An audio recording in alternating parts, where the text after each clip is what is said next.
Paz seja convosco novamente. Amém.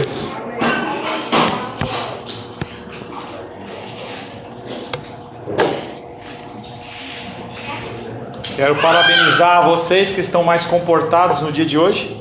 Semana passada o pessoal estava meio tenso, né? Andando e sede, banheiro e vai para um lado, vai para o outro, e vai para um lado, vai para o outro. Estamos tratando nesse segundo período sobre o livro de Gálatas, que nós iniciamos o estudo em 2 domingos. Iniciamos um estudo desse livro. Estamos ainda no capítulo 1. E na semana passada nós estávamos explicando por que o apóstolo Paulo ele se dedicava tanto na defesa do seu apostolado. Parece que são pessoas diferentes, em que dizem que é o menor dos apóstolos, ele defende. E aí nós trabalhamos um pouco a respeito desse assunto, falando que na verdade o apóstolo Paulo ele não estava... Daniel, senta. O apóstolo Paulo na verdade ele não estava se defendendo, mas ele estava defendendo a palavra que ele proclamava. A importância dele não era com ele, e sim com a confiança que as pessoas tinham nas suas credenciais, porque outros homens estavam se levantando para pregar um evangelho diferente do que aquele que ele professava, que estavam nas escrituras. Falamos que nos dias de hoje nós temos algumas opiniões a respeito deste apostolado. Muitos hoje se autodenominam apóstolos, no sentido de quererem uma patente maior e serem considerados mais santos, mais espirituais, e as pessoas têm usado esse título apostólico. Felipe, dá um jeito o cachorro lá fora, ou então tira a sua filha de perto, né? E eles olham para a condição do apóstolo como uma possibilidade nos dias de hoje. Nós não temos isso nos dias de hoje. Nós temos uma opinião radical entre o apostolado primitivo e o apostolado ou o cristianismo contemporâneo, em que as pessoas olham para aqueles homens e falavam, eles eram homens comuns, eles eram homens normais, e eles realmente o eram, como eu e você. Não havia nada na sua constituição biológica que os diferenciava de nós, mas espiritualmente aqueles homens eles eram dotados de uma característica específica, para um ministério específico que o Senhor tinha para aquelas pessoas. E nós já falamos que se refere aos 11 apóstolos, menos Judas, Matias, que começou a agitação, hein? Matias, que substituiu Judas, e nós também temos a figura de Paulo, Ananias e Barnabé, que também são citados como apóstolos. Fora esses, as escrituras não dão nenhum respaldo, mas as pessoas, inclusive nos dias de hoje, elas veem essas pessoas e dizem, eles eram comuns, eles eram iguais a nós, e da mesma maneira que o testemunho deles é bom, o nosso também é bom. Se você se referir no sentido de proclamação do evangelho, eu não tenho problema com isso, porque nós todos somos chamados. A partir do texto de Mateus, final de Mateus, todos são chamados a ir e pregar o evangelho a toda criatura. Mas esta opinião de que nós somos espiritualmente semelhantes, que nós somos espiritualmente semelhantes aos apóstolos, isso é impossível. Eles eram dotados de uma característica, inclusive uma característica que é impossível que qualquer outro ser humano tenha, que é de poder proferir palavras para serem inseridos no cânon bíblico, nas escrituras. Nenhum conhecimento, nenhuma palavra pode ser acrescentada nem retirada. Apesar de homens terem escrito a palavra de Deus, ela foi respaldada pelo Espírito Santo. Eles não falavam o que eles queriam, mas eles falavam o que Deus queria. E esses homens, eles criam novas doutrinas, novos pensamentos, achando que eles são tão bons ou iguais aqueles homens, e isso é um engano, é uma mentira. Uma segunda opinião que nós vimos na semana passada é a opinião católico-romana, que tem a seguinte premissa: os homens que escreveram as escrituras, eles eram clérigos, eles eram sacerdotes, eles eram homens que eram separados para o ministério, e por eles serem separados pelo ministério, em especial no Novo Testamento, eles eram subordinados à igreja. Então, na verdade, as pessoas, elas não foram inspiradas por um Deus, mas elas foram inspiradas pela igreja. Então a igreja, ela é superior às escrituras. Isso é uma ideia que hoje ainda perdura, em especial através da pessoa do Papa, em que é um homem que é um sucessor apostólico do apóstolo Pedro lá atrás, em que aquele homem recebe as instruções de Deus e passa para a igreja. Por isso que se você fala com um católico romano, não genérico, mas se você fala assim: nós fazemos parte da igreja verdadeira e vocês são bastardos, vocês fazem parte de outra coisa, vocês não se submetem à autoridade do Papa, que é superior à autoridade das Escrituras. Nesse conceito, eu falei na semana passada, que foi criada a mariolatria, a idolatria de Maria, em que um Papa decide, fala que aquilo é verdade e ninguém pode dizer o contrário. O que você não entendeu? Não, essa questão, você fala de Pedro, aí depois a igreja católica... Para a igreja católica, Pedro, ele foi o primeiro papa da igreja católica. E assim, todos os descendentes, não biológicos, mas todos os descendentes espirituais de Pedro, fizeram parte da igreja católica. Então eles criam uma sucessão apostólica a partir de Pedro, que vai passando por todos os líderes religiosos católicos romanos, inclusive os papas. Todos os papas são descendentes espiritualmente, como se você estivesse transferindo a autoridade que tinha sobre Pedro sobre o próximo. É algo parecido com cartório, em que eu tenho um direito como tabelião, e aí eu passo isso para o meu filho, eu morro, passo para o meu filho. É uma coisa que é hereditária. Então quer dizer que eles colocaram como se o Papa fosse o Sim. O Papa como se fosse o Pedro depois. Sim, sucessor de Pedro. E todos os descendentes do Papa. Todos os papas, não os descendentes. Todos os papas, eles são consagrados nessa premissa de que eles têm um contato especial com Deus. Eles podem inclusive trazerem novos conceitos, mesmo que não bata com a Bíblia, mas a igreja é superior às Escrituras. Esse é o conceito deles. Mas está errado. Claro que está errado. A palavra de Deus, ela é soberana sobre todas as coisas, entendeu? Se nós tivermos que morrer pelas Escrituras, nós morremos, mas pela lei dos homens não. A autoridade apostólica é uma autoridade divina e ela não é humana, e sendo divina, nós temos que nos submeter a ela. O que as Escrituras dizem, nós temos que nos submeter. Não é ao pastor. Tem um pastor que fala assim, que você tem que ser submisso ao seu pastor enquanto ele estiver falando as Escrituras. Se eu trouxer um conceito diferente do que está nas Escrituras, negativo, tá? Então veio e instituiu: olha, a partir de amanhã, a partir do culto de hoje à noite, fale, querida.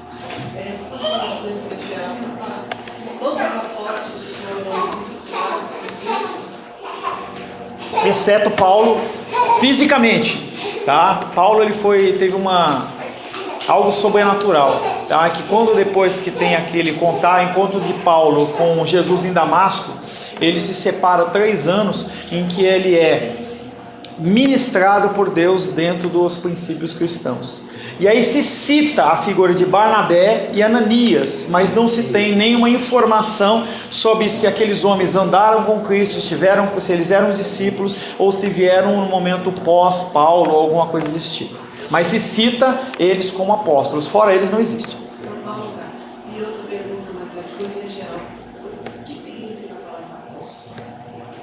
Apóstolos é como se fosse um discípulo. Me foge o significado certo, eu vou verificar. Mas é um seguidor especial, um enviado especial, tá? Mas eu vejo se essa palavra certa, de uma maneira correta. Oi?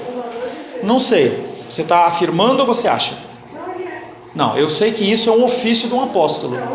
tá? Uma das atribuições do apóstolo é fundador de igrejas. Entenda que as pessoas, elas podem hoje, a gente vê muitas pessoas que têm este ofício, ou melhor, ele tem esse dom, mas não tem esse ofício, tá? É diferente, você tem um dom e você tem um ofício. Então, o apóstolo como ofício, sim, ter andado de alguma forma com Cristo.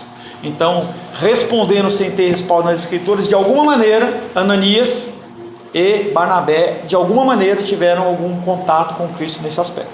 Tá? Você tem um dom do apóstolo? Calma, eu vou falar. Dom, nós temos dom e nós temos ofício. Você pode ter um dom apostólico, de plantar igrejas, como a Rosângela falou, mas você não é um apóstolo. Pastor, ofício pastoral é masculino, mas a mulher, ela pode ter um dom pastoral. Eu reconheço isso na minha esposa. Então ela aconselha, ela dá uma palavra, mas ela não é pastora. Ofício e dom são diferentes. Por quê? As escrituras assim o determinam. Eu não tenho como entrar inferir por que foi feito assim, por que não é, não sei. Eu sei que é como é definida a estrutura da Bíblia. Isso tem que estudar a respeito disso, não é o nosso tempo. Tá? Pastor, tem o apóstolo, tem o dom, né? Tem o dom, um apóstolo na época de Cristo, dom e ofício. Dias de hoje é possível ter o dom, mas não pode ser chamado de. Sim, aí a pessoa tem o dom e vai abrir igreja. E Por tem exemplo. mais do que hoje, certo? Hoje é que pessoas abrem igrejas sem dom, abrem. Não, aí é outra coisa. Tá? Eu estou falando princípio divino espiritual. Sempre houve a figura do espelho, que é o contrário, que é o engano. Isso sempre existe. Tá? Então a pessoa, ela abre uma igreja no intuito de oferir renda, de toda sorte de coisas. Tá? Quem me conhece sabe que meu objetivo não era estar aqui na igreja Cristã Semente de Vida, e sim estar lá na igreja onde eu estava. Mas foi uma coisa que o Senhor foi direcionando, e a coisa aconteceu naturalmente a partir da filha da irmã dos reis. Tá? Foi uma coisa que foi acontecendo, mas não é o meu objetivo ter uma igreja, não era meu objetivo. Tá? Voltando, Evangelho de Paulo, ainda na semana passada nós falamos que o apóstolo Paulo fala: graça a vós outros e paz da parte de Deus nosso Pai e do nosso Senhor Jesus Cristo. Nos termos formais, sentido de graça e paz, elas não são apenas termos de um cumprimento. As pessoas, elas se cumprimentam nas igrejas com a paz do nosso Senhor Jesus Cristo, a paz do Senhor, a paz esteja convosco, graça e paz, mas elas não entendem o que é aquilo. Simplesmente é uma convenção, e é algo que as pessoas precisam entender. Graça e paz, falamos na semana passada, é o resumo do evangelho pregado por Paulo, a graça e a paz. Falamos também na semana passada,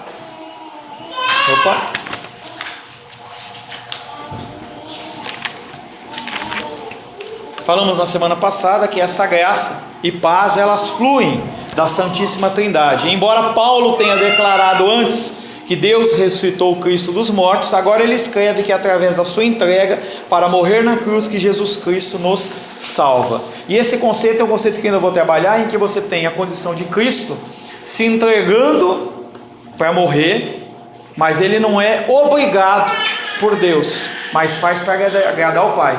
E da mesma maneira, Deus Pai, ele ordena e não fica constrangido de entregar o seu filho à morte. É algo que é um relacionamento de intimidade entre Cristo e Deus Pai, Deus Filho e Deus Pai, porque os dois são Deus, e eles se completam tanto na vontade da entrega, quanto a permissão e a ordenança do envio. Cristo morreu pelos nossos pecados, isso é uma realidade, tá? Nós somos pecadores em essência. Estava falando ontem com a Larissa no discipulado, é como você quando está lavando o banheiro, e aí a água vai para onde? Ou deveria? Para o ralo. A tendência nossa é realmente ir para o ralo. Nós somos tendentes ao mal, tá? Nós somos tendentes ao mal. Por isso que Cristo morre por mim e morre por você. O caráter de sua morte é indicado pela expressão, o qual se entregou a si mesmo pelos nossos pecados. Nós estamos trabalhando o livro de Gálatas, capítulo 1. A morte de Jesus não foi primordialmente uma demonstração de amor, por mais que as pessoas dizem: Jesus te ama. A premissa O motivo principal de Jesus ter morrido na cruz do Calvário não foi para te salvar, e sim glorificar a Deus. Lembre-se sempre do raciocínio. Quando você começar uma frase, por minha causa, eu, alguma coisa está errada. A condição é, Jesus Cristo morre para glorificar o Pai. E, por causa disso, eu sou salvo. A morte de Cristo não foi primordialmente uma demonstração de amor, nem um exemplo de heroísmo, mas sim a ordenança, o cumprimento da ordenança do Pai através do sacrifício pelo pecado. Havia necessidade de se pagar uma dívida. Essa dívida tinha que ser paga. Nenhum ser humano podia pagar. O que Cristo faz? Ele se entrega como sacrifício para pagar. O Novo Testamento nos ensina que a morte de Cristo foi uma oferta pelo pecado, o único sacrifício através do qual os nossos pecados poderiam ser perdoados e esquecidos. Essa grande verdade não é explicada nessa passagem, porém mais adiante, Gálatas 3,13. Abre Gálatas 3,13 e espera um momento, segura a sua dúvida aí. Em Gálatas 3,13 somos informados de que Cristo realmente se tornou maldito em nosso lugar. 3. Gálatas 3,13. Por favor. Cristo nos resgatou da maldição da lei, fazendo-se ele próprio maldição em nosso lugar. Quem não tinha, desculpa, fale. Porque está escrito: maldito todo aquele que for pendurado em madeira. Então, perante Deus, nós éramos inimigos. Sem Cristo, nós somos inimigos de Deus. Por mais que as pessoas queiram dizer, nós somos florzinha de Jesus, nós somos amados. Na verdade, sem Cristo, nós somos inimigos de Deus. Cristo faz o quê? Olha para a lei fala, todo aquele que tem pecado é maldito perante de Deus. Aí ele faz o quê? Ele se sacrifica, ele se torna maldito por você. Fale, Menise. Você já respondeu mais ou menos essa pergunta? Eu sabia disso, é por isso que eu falo que você esperava lá. Mas essa questão do amor, assim, porque, né, a dívida, como você falou, era impagável, então era pra gente estar na cruz, mas ele tomou o nosso lugar, pagou uma dívida eu não sei a palavra mesmo, não sei se está certo, impagável. Impagável mesmo. Impagável, então não tinha como a gente saldar. E aí ele era tem um texto aqui que fala que nós somos cordeiros de Cristo. Então, eu já li na primeira parte. É? Eu já li esse texto na primeira parte. Continua. Eu vou tentar ser rápida, mas assim. Então, né, a dívida era impagável, e aí a Trindade, eles, né, no propósito lá, quiseram nos incluir. Então, nos tornamos cordeiros de Jesus.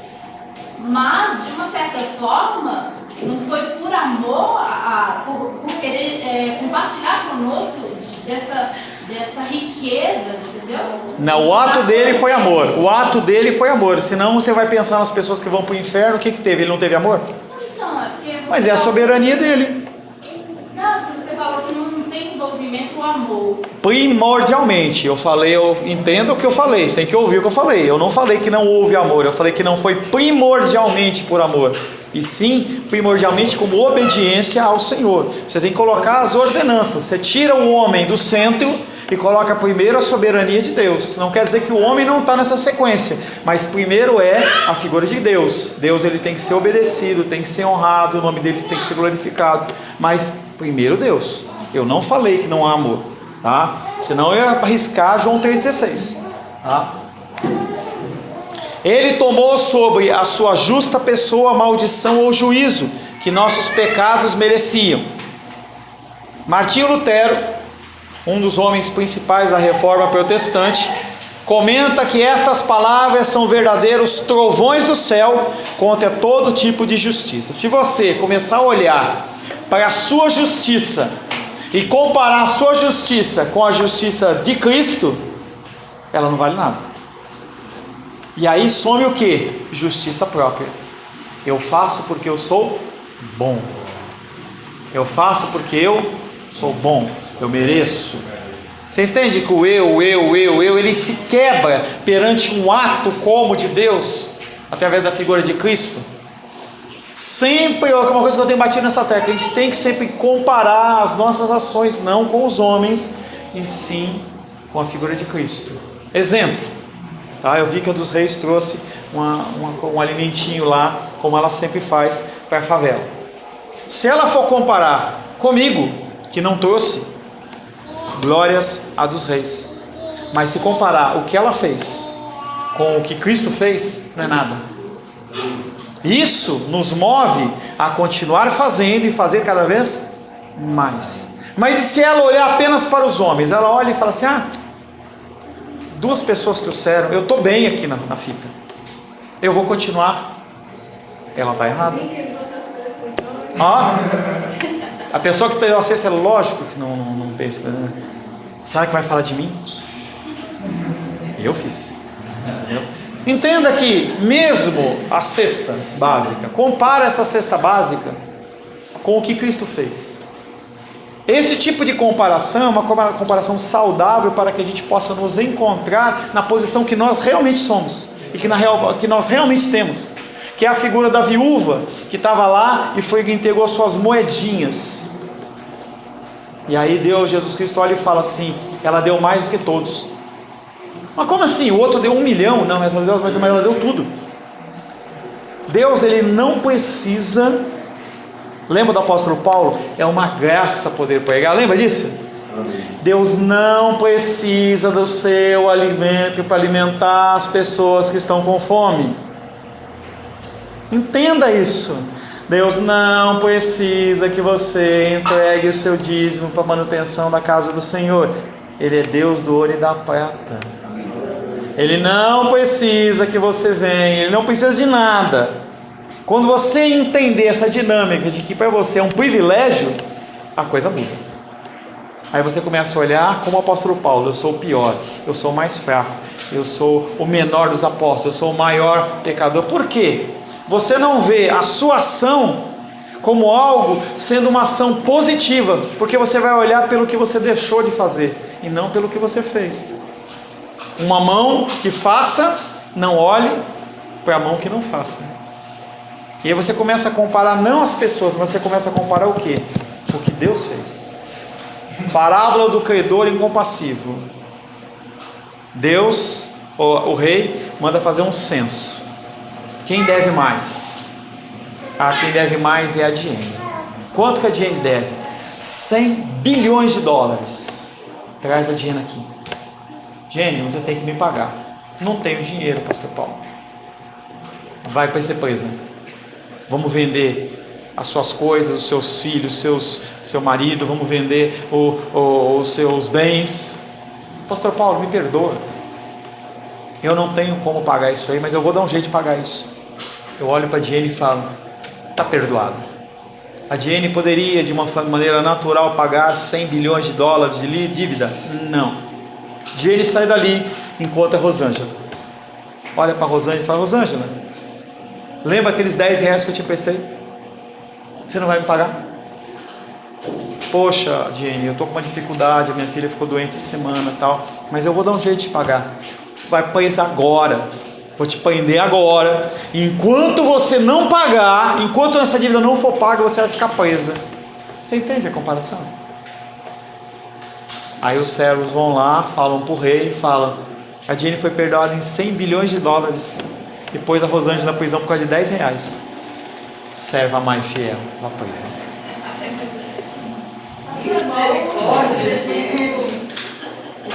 Bicho ruim. Essa dívida não está paga. Em nome de Jesus. Esse exemplo aí que você deu, eu acho que igual assim, essa questão assim, que eu acho que é algo que a gente deve buscar pra gente, né? Aquele exemplo do fariseu publicano, né? E o publicano saiu justificado, né? Perfeito. Perfeito.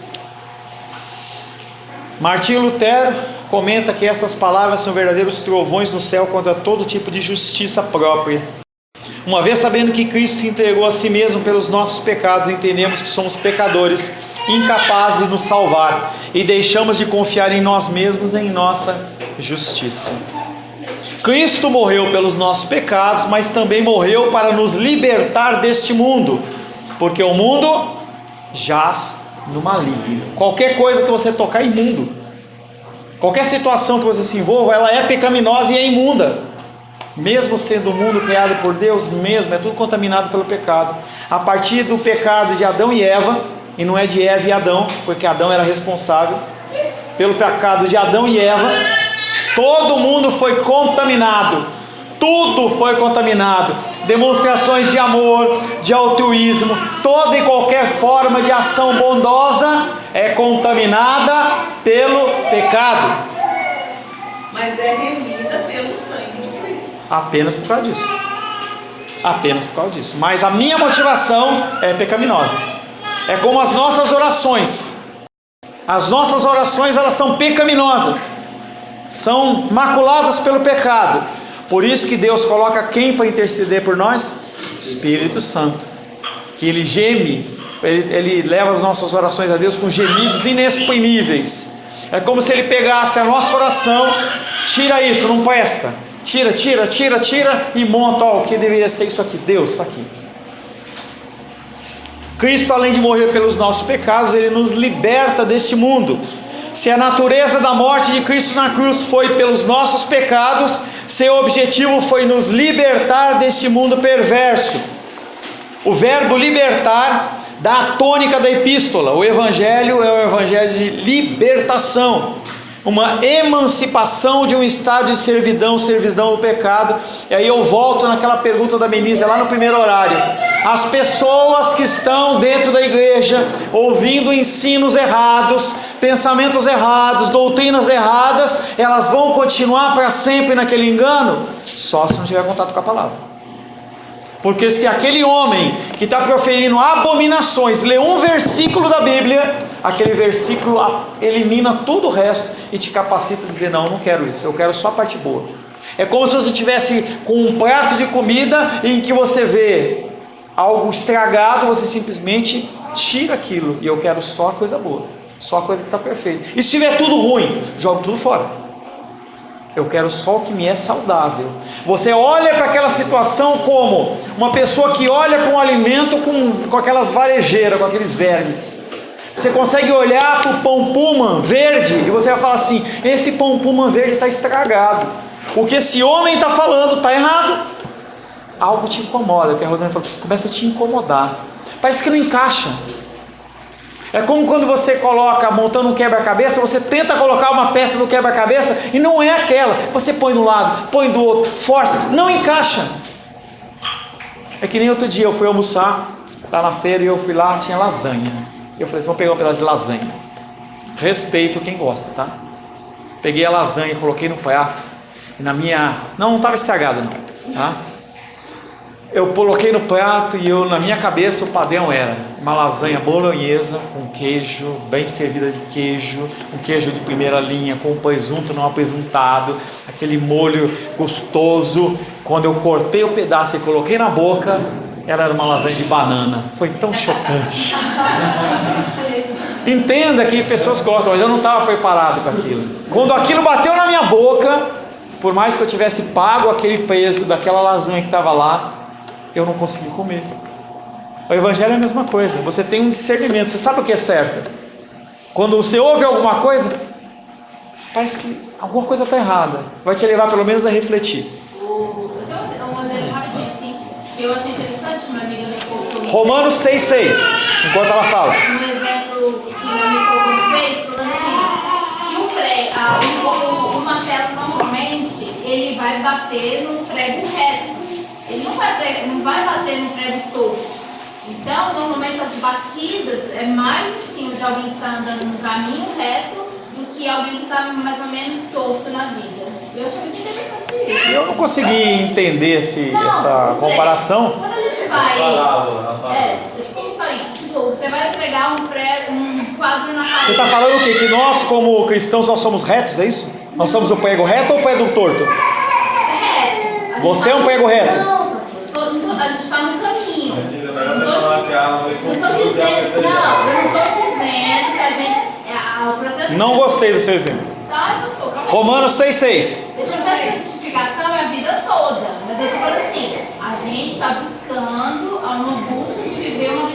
Mas você não é reta. Ai, pastor, não tô dizendo isso. Tá bom, deixa. Você falou que é um prego reto. Eu não sou prego reto, sou prego torto. O apóstolo Paulo fala que ele é o maior dos pecadores. Como é que ele pode considerar um prego reto? Não gostei do exemplo. Romanos 6,6. Sabendo isto, que foi crucificado com ele o nosso velho homem, o nosso velho homem, para que o corpo do pecado seja destruído e não sirvamos o pecado como escravos. Não sirvamos o pecado como escravo. Você continua pecando, sim, mas você não é mais servo do pecado. Você tem condição de dizer não. E quando você peca, você sabe que está errado. Você comete o erro, comete o deslize, comete o pecado, e aí o que acontece? Você sabe que está errado. Você pode até continuar fazendo, mas você sabe que você está errado. Porque o Espírito Santo, que habita no nosso coração, ele fala: está errado, está errado, está errado. O cristianismo é de fato uma religião de libertação, e não há necessidade de ter um culto de libertação. Qualquer culto que tenha a pregação da palavra é um culto de libertação. O verbo nesse versículo é enfático e é usado em Atos 7,34, referindo a libertação dos israelitas na escravidão egípcia. Atos capítulo 7. 7:34. Espera um momento. Você já leu, Rayane? Ainda não. Você está sem Bíblia? Não, tô com a Bíblia. Então lê, ué. Eu ainda leio agora o livro do Não, pode ler. Não põe a culpa no Nicolas, não. porque não deu probleminha. É o meu cunhado que você me deu. Deus me deu. Ô Deus. Ô céu. Atos 7,34. Vi com efeito o sofrimento do meu povo no Egito. Ouvi o seu gemido e desci para libertá-lo. Vem agora e eu te enviarei ao Egito. Tá, então o evangelho é o evangelho de libertação. Primeiramente, física nesse exemplo, do povo de Egito, do povo judeu, povo hebreu, não é judeu ainda, o povo hebreu dentro do cativeiro egípcio. A libertação de Pedro na prisão e na mão do rei Herodes, Atos 12:11. Vai lá, Larissa. Deixa ela achar. Vamos. Atos 12:11. Então Pedro, caindo em si, disse: Agora sei verdadeiramente que o Senhor enviou o seu anjo e me livrou da mão de Herodes e de toda a expectativa do povo judaico. Libertação física de Pedro. Libertação de Paulo da multidão enfurecida, que estava para linchá-lo. Atos capítulo 23, verso 27.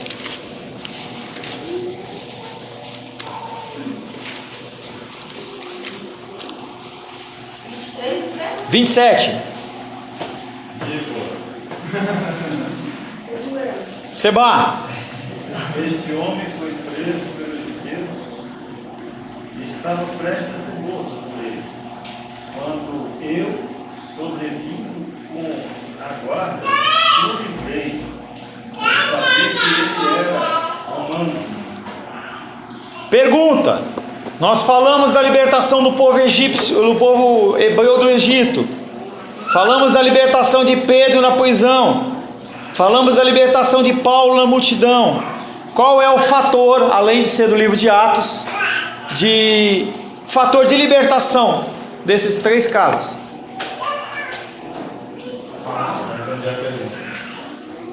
O que é comum nesses três casos? Teve uma outra pessoa? Não. Estava nas Escrituras. Tudo estava predito. As coisas estavam escritas e previstas. Para que se cumprissem as Escrituras, essas coisas ocorreram. Mesmo que não tenha sido explicado especificamente uma passagem, as coisas elas vão para se cumprir a vontade de Deus. Cristo morreu para nos libertar deste mundo, seja fisicamente, seja espiritualmente mais importante, mas fisicamente também. Você tendo uma ocupação determinada por Deus, como Pedro tinha, ele não poderia ficar preso e morrer. Para que se cumprissem as Escrituras, ele tinha que ser salvo. Quem foi usado como instrumento? O anjo. Ativado por quem, digamos assim? A oração da igreja. A igreja orava incessantemente, clamando pela libertação de Pedro. Esse versículo em Gálatas, versículo 4, é a única passagem em que o termo é usado metaforicamente para a salvação. Cristo morreu para nos libertar. Do que Ele nos liberta através da sua morte? Não exatamente desse mundo perverso, porque nós continuamos neste mundo. O objetivo de Deus não é que a gente saia desse mundo, que a gente não tem, agora eu vou pegar e ir para um mosteiro. Tem muitas pessoas que se isolam, e eu não vou mais ter contato nenhum, e eu não vou não, porque agora eu vou tentar me santificar, eu não faço, não é isso. Jesus Cristo falou que Ele veio para os doentes. Nós temos que ir lá no meio de quem? Doentes.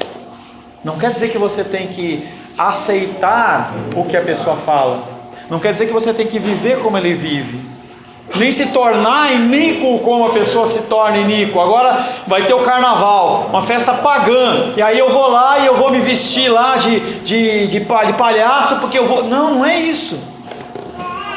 Nós estamos no mundo, mas nós não somos do mundo. Ele não exerce a influência sobre as nossas vidas. João 5,19.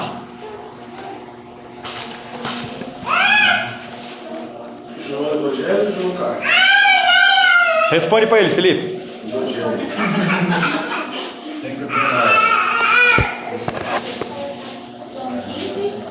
João 5,19. Então lhes falou Jesus: em verdade vos digo que o Filho nada pode fazer de si mesmo, senão somente aquilo que vir fazer o Pai.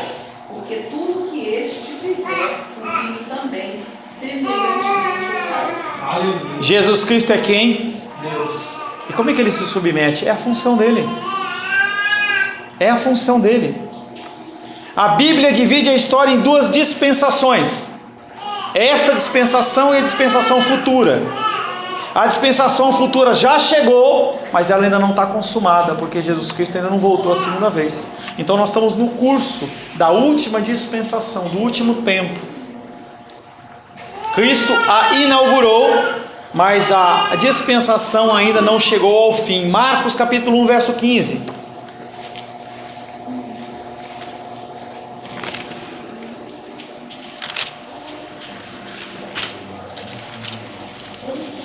Um 15. Vai lá, os dois bonitinhos, vai. As duas bonitinhas, vai lá. Vamos, gente. 1, 2, 3. Dizendo: o tempo está cumprido, e o reino de Deus está próximo. Arrependei-vos e crede no Evangelho. Lembra que nós falamos em escatologia, quem estava aqui? Nós vivemos o tempo do já e ainda não. Nós já somos salvos, mas ainda não entramos na salvação. Todas as coisas velhas se passaram, tudo se fez novo, mas eu continuo pecando. É um espaço de transição. Nós vivemos um tempo de transição. As duas dispensações ocorrem paralelamente, elas se sobrepõem. Conversão cristã significa libertação da antiga dispensação e transferência para a nova dispensação. Você pode dizer não ao pecado, mas você ainda peca. Você já é salvo, mas você ainda não entrou na salvação, na glória, com o tempo do Senhor. A vida cristã consiste em viver nessa dispensação, a vida da dispensação futura. Apesar de você estar nesse mundo pecaminoso, você tem que viver como o quê? Se estivesse na glória. Sendo amoroso, sendo bom, sendo cordato, sendo justo, tendo domínio próprio, paz, mansidão. Não dentro da excelência de Cristo, mas caminhando em direção a cada dia um passinho mais em direção à cruz. Cada vez um passinho mais em direção à morte do seu eu. O propósito da morte de Cristo não foi, portanto, apenas nos dar o perdão, mas depois do perdão, proporcionar-nos uma nova vida, a vida da dispensação futura. Deus, Ele vem através de Cristo e te salva, mas não é para você sentar na grama e cruzar os braços. Não vou fazer mais nada. Acabou. Muita gente faz isso. Muita gente faz isso. Muita gente. Acabou, não precisa fazer mais nada. Cristo já me libertou, não precisa mais nada.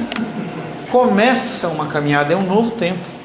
O propósito da morte de Cristo não foi, portanto, apenas nos dar o perdão, mas depois do perdão nos proporcionar uma nova vida, uma vida cheia de dinheiro, sem problemas de saúde, nada disso. Uma vida de servidão, uma vida em que você entende o propósito de Deus para a sua vida. Cristo se entregou a si mesmo pelos nossos pecados para nos desarraigar desta presente dispensação maligna. É como se ele pegasse... Você já viu? Eu já dei esse exemplo. Você pega aquele leguminoso, aí você pega ele assim pelo talo dele assim, vai puxando devagarzinho assim, é uma terra fofinha, aí ele vai trazendo assim, vai saindo a raiz, vai saindo, fica aquelas parece um filetinho, parece uma artéria, mas ela sai tudo. Ele nos desarraiga do domínio daquela terra e nos planta de outra maneira. Nós não saímos do mundo, mas nós não temos mais a influência, nós não nos mais alimentamos daquela terra contaminada. É como se Deus colocasse a gente no meio da terra, num vaso. É o vaso Cristo, entendeu? Ele vai e nos planta naquilo ali, ali ele nos alimenta, ele nos derrama água. Terra? Coloca lá, ele vai e coloca a porção de água correta, não coloca o fertilizante em exagero. Você está lá no meio, mas você não é influenciado. Essa foi agora do Espírito Santo, esse é o fruto. Senhor, em nome de Jesus, te louvamos, te adoramos e bendizemos.